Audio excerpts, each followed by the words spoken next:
Hello అండి, అందరికీ నమస్కారం. Welcome back to my channel search local.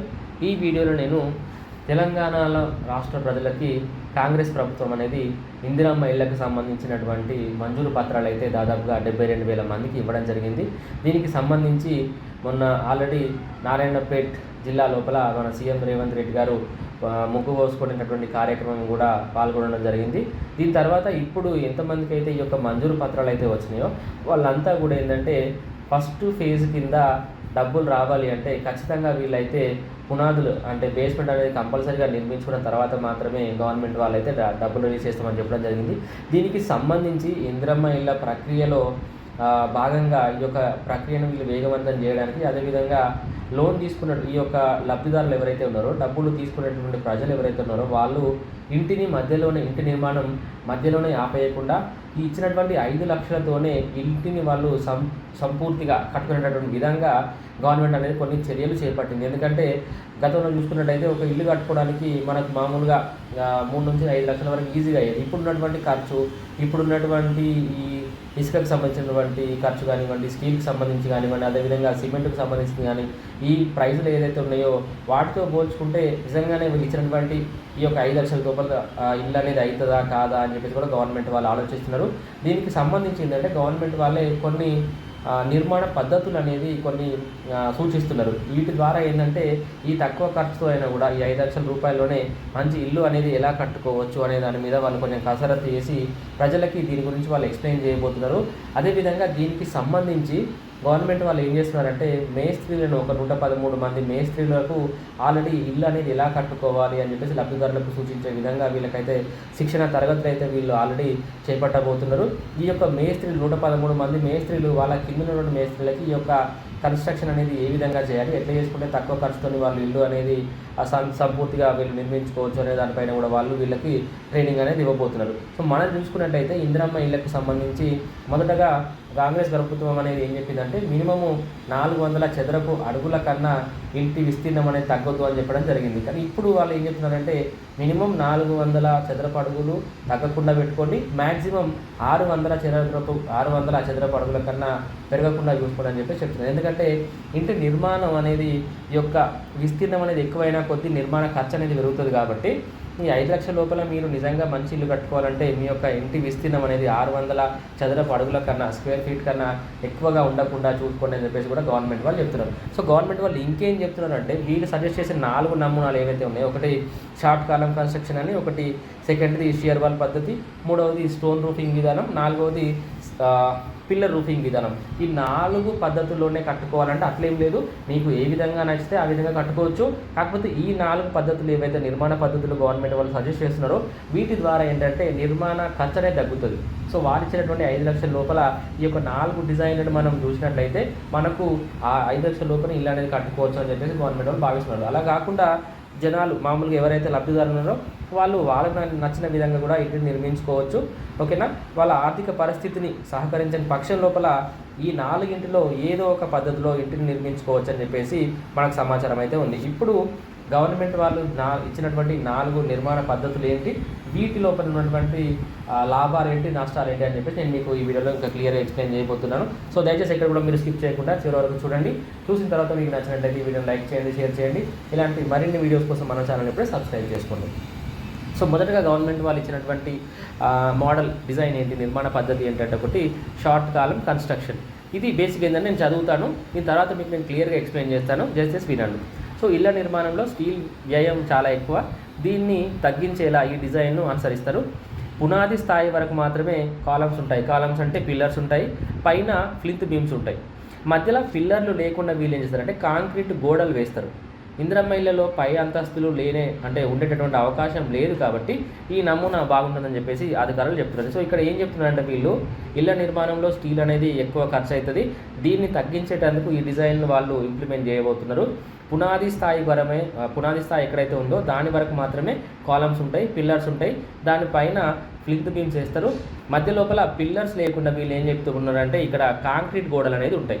So next మనకు ఇందిరమ్మ ఇళ్ళ లోపల ఒక ఫ్లోర్ దానిపైన వేసుకునేటటువంటి అవకాశం లేదు కాబట్టి ఈ యొక్క డిజైన్ అనేది తక్కువ ఖర్చుతో అయిపోతుందని చెప్పేసి గవర్నమెంట్ వాళ్ళు సజెస్ట్ చేస్తున్నారు. సో గవర్నమెంట్ వాళ్ళు సజెస్ట్ చేస్తున్న రెండవ డిజైన్ ఏంటి అంటే ఇది షియర్ వాల్ పద్ధతి. ఈ షియర్ వాల్ పద్ధతి ఏమవుతుందంటే ఇక్కడ ప్రీ ఫ్యాబ్రికేటెడ్ గోడలు ఆల్రెడీ వేరొక స్థలం లోపల ముందుగానే నిర్మిస్తారు, కాంక్రీట్తోని వీరు నిర్మించి సిద్ధం చేస్తారు.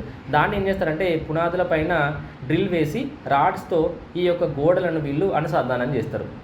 ఓకేనా, ఇక్కడ ఆల్రెడీ ఈ గోడలు అనేది ఆల్రెడీ వేరే స్థలం లోపల ముందుగానే నిర్మించి ఓకే ఈ పునాదుల పైన డ్రిల్స్తో హోల్స్ చేసి ఈ యొక్క రాడ్స్తో ఈ యొక్క గోడలను వాళ్ళు కలుపుతారు. వీటి ద్వారా పైకప్పు వేస్తారు. వీటిపైన మళ్ళీ పైకప్పు వేసి ఈ యొక్క గోడలను అనేది కలిపిన తర్వాత దీనిపైన పైకప్పు వేస్తారు. దీనివల్ల ఏంటంటే ఇటుక మరియు స్టీల్ యొక్క ఖర్చు అనేది తగ్గేటట్టు ఉంది అని చెప్పేసి వాళ్ళు ఈ షియర్ వాల్ పద్ధతిని వీళ్ళు ఇంట్రడ్యూస్ చేయడం జరిగింది. మూడవ పద్ధతి ఏంటంటే స్టోన్ రూఫింగ్ విధానం. ఈ స్టోన్ రూఫింగ్ విధానంలో ఏమవుతుందంటే కాంక్రీట్ గోడలు నిర్మించిన తర్వాత పైన మనం పూర్వకాలం లోపల దూలాల తరహాలో ఆర్సీసీ రాఫ్టర్స్ అనేది ఏర్పాటు చేస్తారు. వాటి మీద షాబాద్ బండలు వరుస్తారు. ఈ బండల మీద తక్కువ మందంతో కాంక్రీట్ పొర అనేది ఒకటి వేయడం జరుగుతుంది. ఈ షాబాద్ బండల లభ్యత అధికంగా ఉన్నటువంటి ప్రాంతాలకు ఇదైతే ఉపయోగకరంగా ఉంటుంది. ఈ తాండూరు లాంటి ప్రాంతాల్లో ఇప్పటికి కూడా చాలామంది ఇళ్ళ పైకప్పులు అనేది తాండూరు బండలను వాడుతున్నారు కాబట్టి ఇది కూడా తక్కువ వ్యయంతో అయిపోతుంది అని చెప్పేసి గవర్నమెంట్ వాళ్ళు ఈ స్టోన్ రూఫింగ్ విధానం అనేది కూడా ఒకటి సజెస్ట్ చేయడం జరుగుతుంది. సో నాలుగవ విధానం లాస్ట్ విధానం ఏంటి అంటే ఇది పిల్లర్ రూఫింగ్ విధానం. ఈ పిల్లర్ రూఫింగ్ విధానం ఏమైందంటే గోడలపైన ఫస్ట్ ఆర్సీసీ రాఫ్టర్లు అనేది పెడతారు. వాటి మీద పూర్వకాలం తరహాలో బెంగళూరు పెంకులు అనేది అమరుస్తారు. ఈ పెంకుల మీద 2.5 అంగుళాల మందంతో వీళ్ళు స్లాబ్ వేస్తారు. సో దీని లోపల ఇటుక స్టీల్ అనేది తక్కువ ఖర్చుతో అయిపోతుంది కాబట్టి ఈ 4వ మోడల్ కూడా బాగుంటుంది అని చెప్పేసి గవర్నమెంట్ వాళ్ళు మనకు సజెస్ట్ చేస్తుంది. సో ఇప్పుడు మనం ఇన్ డీటెయిల్గా ఈ యొక్క 4 మోడల్స్ ఏవైతే ఉన్నాయో నిర్మాణ పద్ధతులు వాటిలో ఉన్నటువంటి లాభాలేంటి నష్టాలేంటి మీకు ఏది బెస్ట్ అని చెప్పేసి అనుకుంటారో ఒకసారి నేను 4 గురించి కూడా క్లియర్గా ఎక్స్ప్లెయిన్ చేస్తాను. సో దాని తర్వాత మీకు ఏది నచ్చుతుంది ఏదైనా కూడా మీరు ఏదైతే ఏ మోడల్లో అయితే మీరు నిర్మించుకుంటున్నారో మీరు ఒకసారి డిసైడ్ చేసుకోండి. మళ్ళీ ఒకసారి చెప్తున్నాను, ఈ 4 మీరు కంపల్సరీ ఏదో ఒకటి ఫాలో అవ్వాలని లేదు. గవర్నమెంట్ వాళ్ళు క్లియర్గా చెప్తున్నారు. మీకు ఇన్ కేస్ ఈ 4 మోడల్స్ నచ్చినట్లయితే తీసుకోండి, లేదా మీకు ఎట్లా నచ్చితే అట్లయితే కట్టుకోండి. కాకపోతే ఇల్లు నిర్మాణం అనేది మధ్యలో మీరు ఆపేయొద్దు అని చెప్పేసి ఒక ఉద్దేశంతోనే గవర్నమెంట్ వాళ్ళు వీటిని తీసుకురావడం జరిగింది. సో ఇప్పుడు నేను ఈ 4 గురించి చెప్తాను, ఒకసారి డీటెయిల్గా వినండి. మొదటిది షార్ట్ కాలం కన్స్ట్రక్షన్. దీని యొక్క ప్రయోజనాలు ఏముంటాయంటే ఇది భూకంప ప్రభావాలను తట్టుకునేటటువంటి సామర్థ్యం ఎక్కువగా ఉంటుంది. ఓకేనా, ఈ ఇళ్ళకి భూకంపాలు వచ్చినా కూడా వాటి యొక్క ప్రభావాలను ఈజీగా తట్టుకోగలుగుతాయి. అదేవిధంగా దీన్ని తక్కువ టైంలో పూర్తి చేయొచ్చు. ఇళ్ళ కన్స్ట్రక్షన్ మనం మామూలుగా ఏంటంటే 6 నెలల నుంచి 8 నెలల వరకు పడుతుంది ఒక ఇల్లు కంప్లీట్ చేయాలంటే. కానీ దీనిలో ఏంటంటే చాలా తక్కువ టైం లోపల ఇంటి నిర్మాణం అనేది మనము పూర్తి చేసుకోవచ్చు. అదేవిధంగా దీనిలో సాధారణ కాలమ్స్ కంటే లాంగ్ కాలమ్స్ అని ఉంటాయి. వాటితో పోల్చుకుంటే ఈ యొక్క షార్ట్ కాలమ్స్లో ఏంటంటే తక్కువ ఖర్చుతో మనం నిర్మించుకోవచ్చు ఇంటిని. అదేవిధంగా ఇవి అధిక బరువును మోసేటటువంటి సామర్థ్యం కూడా కలిగి ఉంటాయి. అదేవిధంగా మళ్ళీ దీనిలో ఇంకొక విషయం ఏంటి అంటే భవిష్యత్తులో మరమ్మతులకు అయ్యేటువంటి ఖర్చు అనేది చాలా తక్కువగా ఉంటుంది. ఇన్ కేస్ మీకు ఏదన్నా ఇష్యూ వచ్చి ఏదన్నా మళ్ళీ కన్స్ట్రక్షన్లో ప్రాబ్లం వచ్చిందనుకోండి, తక్కువ ఖర్చుతోనే మీరు ఈ యొక్క మరమ్మతులు అనేది చేసుకోవచ్చు. అదేవిధంగా దీన్ని గాలి మరియు ఇతర ప్రకృతి వైపరీత్యాలు ఏమైతే ఉన్నాయో, లేదన్నా తుఫాను కానివ్వండి, ఇంకేదన్నా అధిక గాలితో వచ్చినటువంటి కానివ్వండి, నీళ్ళతో వచ్చినటువంటి కానీ ఇష్యూస్ ఏమన్నా ప్రకృతి వైపరీత్యాలు ఏమైనా ఉన్నట్టయితే వాటిని కూడా తట్టుకునే బలము వీటికి ఉంటుంది. అదేవిధంగా ఇవి భవనం కదిలేటటువంటి అవకాశాన్ని కూడా తగ్గిస్తుంది. మామూలుగా ఏంటంటే కొన్నిసార్లు ఏంటంటే చిన్న ఎర్త్క్వేక్స్ కానివ్వండి, చిన్న భూకంపాలు వచ్చినప్పుడు ఏంటంటే కొన్ని ఇల్లు కదులుతాయి అటు ఇటు. సో అలాంటివి కూడా ఇది తట్టుకొని నిలిచేటటువంటి అవకాశం అనేది ఎక్కువగా ఉంటుంది. అండ్ ఇప్పుడు దీనిలో ఉన్నటువంటి కొన్ని నష్టాలు ఏంటి, డిసడ్వాంటేజెస్ ఏంటి అని చెప్పేసి మనం చూసినట్లయితే పొడవైన కాలమ్స్ కంటే ఇవి కొద్దిగా ప్రభావితం అనేది తగ్గుతుంది. పొడవైన కాలమ్స్ అంటే లాంగ్ కాలమ్స్ ఏవైతే ఉన్నాయో ఈ షార్ట్ కాలమ్స్ అనేది కొంచెం తక్కువగా ఉండడం వల్ల వీటిలో ప్రభావం అనేది భూకంపానికి కొంచెం ఏంటంటే ఇవి కదిలేటటువంటి అవకాశం ఉంది కొంచెం దాంతో పోల్చుకుంటే. అండ్ ఇంకొకటి ఏంటంటే ఇది చిన్నపాటి రాను ఏమవుతుందంటే ఇప్పుడు కన్స్ట్రక్షన్ చేసిన తర్వాత కొత్తలో మాత్రం ఎలాంటి కన్స్ట్రక్షన్లో ఇష్యూస్ అనేది రాకపోవచ్చు. బట్ ఫ్యూచర్లో మాత్రము దీని లోపల కన్స్ట్రక్షన్స్ అనేది కొంచెం ఇష్యూస్ అయితే రావడం అనేది జరుగుతుందని చెప్పేసి వీళ్ళు చెప్తున్నారు. అదేవిధంగా పొడవైనటువంటి భవనాలకు ఇది అంటే కరెక్ట్గా ఉండకపోవచ్చు. కానీ ఇందిరమ్మ ఇల్లు అనేది చాలా చిన్నది కాబట్టి డెఫినెట్గా ఏంటంటే ఇవి పెద్ద పెద్ద నిర్మాణాలు కాదు కాబట్టి దీనిలో డెఫినెట్గా మనం ఏదైతే ఉందో దాని లోపల పొట్టి ఇళ్ళకే కాబట్టి చిన్న ఇళ్ళకే కాబట్టి దీనిలో ఎలాంటి ఇష్యూస్ అయితే ఉండకపోవచ్చు. అదేవిధంగా నెక్స్ట్ది ఏంటంటే సరైన ప్రణాళిక లేకపోతే నిర్మాణం బలహీనంగా మారేటటువంటి అవకాశం ఉంది. ఎందుకంటే ఓన్లీ మీకు ఎవరైతే ఎక్స్పీరియన్స్ పర్సన్ ఎవరైతే ఉన్నారో మేస్త్రి కానివ్వండి, కట్టే పర్సన్ ఎవరైతే ఉన్నారో ఆయన కొంచెం ఎక్స్పీరియన్స్ ఉన్నట్లయితే ఈ యొక్క కన్స్ట్రక్షన్ అనేది చాలా బాగా ఉంటుంది ప్రణాళిక ప్రకారం. లేదనుకోండి తర్వాత మళ్ళీ ఒక నిర్మాణం అనేది కొంచెం బలహీనంగా ఉంటుంది కాబట్టి మీరు చూస్ చేసుకునేటప్పుడే మంచి ఎక్స్పీరియన్స్ ఉన్నటువంటి పర్సన్ని ఇప్పుడు చూస్ చేసుకోండి. సో నెక్స్ట్ వచ్చేసి షియర్ వాల్ మోడల్. సో దీనిలో ఉన్నటువంటి ప్రయోజనాలు ఏంటి అంటే ఇది భూకంప నిరోధకత సేమ్ ఇది కూడా ఏంటంటే భూకంపాలు కొంచెం తట్టుకునేటువంటి శక్తి ఉంటుంది. అదేవిధంగా ఇంటి లోపల శబ్దాన్ని తగ్గిస్తుంది. బేసిక్గా ఏంటంటే ఇంటి లోపల వచ్చినటువంటి శబ్దాలు ఉంటాయి కదా వాటిని కూడా ఇది ఎక్కువ తగ్గిస్తుంది. మరి గాలులు తుఫాన్లను కూడా ఇది తట్టుకుంటుంది. అదేవిధంగా వేసవి చలికాలంలో గాలి నియంత్రణ అనేది దీనిలో బాగా ఉంటుంది. అదేవిధంగా కాలక్రమేణా నిర్మాణం అనేది బలంగా ఉంటుంది. తర్వాత తగినంత గాలి ప్రసరణ ఉంటుంది మరియు మంటల నుండి కూడా ఇది చాలా రక్షిస్తుంది. ఎందుకంటే ఇది షియర్ వాల్ పద్ధతి అనేది ఏంటంటే బేసికల్గా ఏంటంటే వుడ్ దానికి సంబంధించింది కాదు కాబట్టి దీనిలో మంటలు అలాంటివి రాకుండా ఉంటాయి.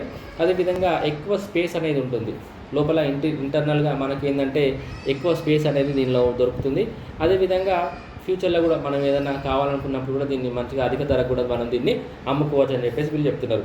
అదేవిధంగా దీనిలో డిసడ్వాంటేజెస్ అంటే నష్టాలు ఏముంటాయి అంటే సాధారణ నిర్మాణంతో పోల్చుకుంటే దీనిలో కొంచెం ఖర్చు అనేది ఎక్కువగా ఉంటుంది. అదేవిధంగా భవనం డిజైన్ అనేది కొంచెం రెస్ట్రిక్టెడ్ అయిపోతారండి. భవన ఆకృతిలో మార్పులు చేయడం కొంచెం కష్టంగా ఉంటుంది. మరియు భవనంలో మార్పులు చేయడం కూడా కొంచెం కష్టం. గోడల స్థానం అనేది వాళ్ళు తీసుకొచ్చి అటాచ్ చేస్తారు కాబట్టి ప్రీ ఫ్యాబ్రికేటెడ్ గోడల్ని అప్పుడు ఏంటంటే గోడల స్థానం అనేది మీరు మార్చడానికి చాలా ఇబ్బందిగా ఉంటుంది. అదేవిధంగా ఫౌండేషన్ అనేది కొంచెం గట్టిగా ఉండాలి దీని లోపల, ఎందుకంటే అది అటాచ్డ్ కాబట్టి ఫౌండేషన్ అనేది గట్టిగా లేకపోతే కొంచెం ఇబ్బందులు వచ్చే అవకాశం ఉందని చెప్పేసి వీళ్ళు చెప్తున్నారు. సో నెక్స్ట్ ఏంటంటే స్టోన్ రూఫింగ్లో ఏంటంటే ఇది 100 సంవత్సరాలకు పైగా నిలబడి ఉంటుంది ఇల్లు అనేది. అదేవిధంగా అతిగా వాతావరణ నిరోధకత కూడా దీనిలో కలిగి ఉంటుంది. అండ్ మంటలను తట్టుకునేటువంటి సామర్థ్యం ఇందులో ఎక్కువగా ఉంటుంది. అదేవిధంగా వేసవిలో చల్లగా, చలికాలంలో ఇది వెచ్చగా ఉంటుంది. ఇంటి అందాన్ని కూడా ఇది బాగా పెంచుతుందని చెప్పేసి వీళ్ళు చెప్తున్నారు. సహజ వనరులతో తయారు చేయబడుతుంది ఇది. అండ్ ఇంకొకటి ఏంటంటే దీనిలో వర్షపు నీరు అనేది నిల్వ కాకుండా చేస్తుంది. అండ్ వర్షపు నీటి శబ్దాన్ని కూడా ఇది తగ్గిస్తుందండి. మామూలుగా మనకి ఏంటంటే ఇళ్ళ పైన వర్షం పడ్డప్పుడు ఏంటంటే టప్ టప్ టప్ టప్ అనే సౌండ్ వస్తుంది. సో ఆ యొక్క శబ్దాన్ని కూడా ఇది తగ్గిస్తుందని చెప్పేసి వీళ్ళు చెప్తున్నారు. సో దీనిలో మరి నష్టాలు ఏముంటాయంటే దీనిలో మెయిన్గా ఏంటంటే సాధారణ పైకప్పుల కంటే ఖర్చు అనేది దీనిలో కొంచెం ఎక్కువగా ఉంటుంది. మామూలుగా ఏంటంటే పైకప్పులు వేసుకోవడానికి తక్కువ ఖర్చు అవుతుంది, కానీ ఈ యొక్క స్టోన్ రూఫింగ్ ద్వారా ఏంటంటే కొంచెం ఖర్చు ఎక్కువ అవుతుంది అని చెప్పేసి వీళ్ళు చెప్తున్నారు. అండ్ ఇంకొకటి ఏంటంటే పగుళ్ళు ఏర్పడితే మరమ్మతులు అనేది కొంచెం ఎక్కువ ఖర్చు అవుతాయి అని చెప్పేసి వీళ్ళు చెప్తున్నారు. అదేవిధంగా ఇంకొకటి ప్రాబ్లం ఏముందంటే దీని లోపల చిన్న ఇళ్లకు ఖర్చుతో కూడుకున్నటువంటి ఎంపిక. మరి చిన్న ఇల్లు అనుకోండి ఈ యొక్క స్టోన్ రూఫింగ్ ఇల్లు మోడల్ అనేది కొంచెం ఎక్స్పెన్సివ్ అవుతుందని చెప్పేసి వీళ్ళు చెప్తున్నారు. సో లాస్ట్ అండ్ ఫైనల్ అండి ఈ పిల్లర్ రూఫింగ్ మోడల్ అనేది దీనిలో ప్రయోజనాలు ఏంటి అంటే ఇది సేమ్ భూకంప నిరోధకత అనేది ఎక్కువ ఉంటుంది. అంటే భవన కదలికలు అనేది ఇది తగ్గిస్తుంది. అండ్ ఎక్కువ కాలం ఇది నిలబడి ఉంటుంది. ఎక్కువ విస్తీర్ణమైనటువంటి చోట కూడా ఇది ఉపయోగపడుతుంది. అదేవిధంగా ఇతర రూఫింగ్ విధానాలతో పోల్చుకుంటే ఇది చాలా ఖర్చు తక్కువ. దీనిలో తక్కువ ఖర్చు కాబట్టి దీన్ని వాళ్ళు ఎక్కువ సజెస్ట్ చేస్తున్నారు వీళ్ళు. ఇంకొకటి ఏంటంటే ఇంటి లోపల మంచి గాలి ఆడడానికి ఎక్కువగా మీకు స్పేస్ ఉంటుంది. వర్షపు నీరు ఇక్కడ కూడా మీకు నిల్వ కాకుండా చూసుకుంటుంది. గోడలు లేని హాల్స్ పెరట్ల కోసం అయితే ఇది బాగుంటుందని చెప్పేసి వీళ్ళు చెప్తున్నారు. ఇంకోటి ఏంటంటే రూఫింగ్ ద్వారా వచ్చేటువంటి శబ్దాలు ఏదైతే ఉన్నాయో అవి కూడా ఇవి తగ్గిస్తాయట. సో దీనిలో మన నష్టాలు ఏముంటాయంటే దీనిలో కొంచెం మనకు మామూలుగా సాధారణ రూఫింగ్తో పోల్చుకుంటే దీనిలో ఖర్చు ఎక్కువ. అదేవిధంగా మార్పులు చేయడం కష్టం. డిజైన్ ఒకసారి మన డిజైన్ అయిపోయిన తర్వాత దీనిలో కూడా మనం మార్పులు చేయడం కష్టము. అదేవిధంగా ఏంటంటే చిన్న ఇళ్లకు తక్కువ ఉపయోగం. ఇది కొంచెం పెద్ద స్థలం ఉంటే దానిలో కట్టుకోవడానికి మంచిది. అదేవిధంగా కొంచెం చిన్న ఇళ్ళకైతే ఇది కొంచెం ఉపయోగం తక్కువ అని చెప్పేసి వీళ్ళు చెప్తున్నారు. సో ఇవ్వండి గవర్నమెంట్ వాళ్ళు మనకు సజెస్ట్ చేసినటువంటి 4 మోడల్స్. ఈ 4 మోడల్స్ లోపల మీకు ఏ మోడల్ అనేది యాప్ట్ అవుతుందో, మీరు ఏ మోడల్ తీసుకుంటే మీరు తక్కువ ఖర్చుతో ఇల్లు అనేది కన్స్ట్రక్షన్ చేసుకుంటారో, లేదా మీరు ఓన్గా కన్స్ట్రక్షన్ అనేది చేసుకోవచ్చు. దానికి ఎలాంటి లిమిట్ లేదండి. ఈ 4 మోడల్స్లోనే ఏదో ఒక మోడల్ కంపల్సరీగా మనం తీసుకొని కట్టుకోవాలని చెప్పేసి గవర్నమెంట్ వాళ్ళు చెప్పట్లేదు. మీకు ఈ మోడల్ 4 నచ్చితే తీసుకోండి, లేదంటే మీకు ఓన్గా కన్స్ట్రక్షన్ చేసుకోవాలనుకుంటే మీరు ఓన్గానే చేసుకోవచ్చు, మీకు ఎలా నచ్చితే అట్లాగా. కానీ గవర్నమెంట్ వాళ్ళు ఇచ్చినటువంటి 5 లక్షల రూపాయల కంపల్సరీగా మీరు ఇల్లు నిర్మాణం పూర్తి చేయాలని చెప్పేసి గవర్నమెంట్ వాళ్ళు చూస్తున్నారు. అందుకే వీళ్ళు కొంచెం ముందుగానే చొరవ తీసుకొని ఈ యొక్క మోడల్స్ని వీళ్ళు సజెస్ట్ చేయడం జరిగింది. సో హోప్ మీకు ఈ వీడియో నచ్చిందని చెప్పేసి నేను అనుకుంటున్నాను. నచ్చినట్లయితే ప్లీజ్ లైక్ చేయండి, షేర్ చేయండి. అండ్ మీకు నిజంగానే ఇందులో ఏదైనా మోడల్ నచ్చితే దాన్ని మీరు కమెంట్స్లో రాయండి, లేదా మీరు ఓన్గా కట్టుకోవాలనుకుంటే ఆ విషయం కూడా కమెంట్స్లో రాయండి. ఇలాంటి మరిన్ని వీడియోస్ కోసం మన ఛానల్ని సబ్స్క్రైబ్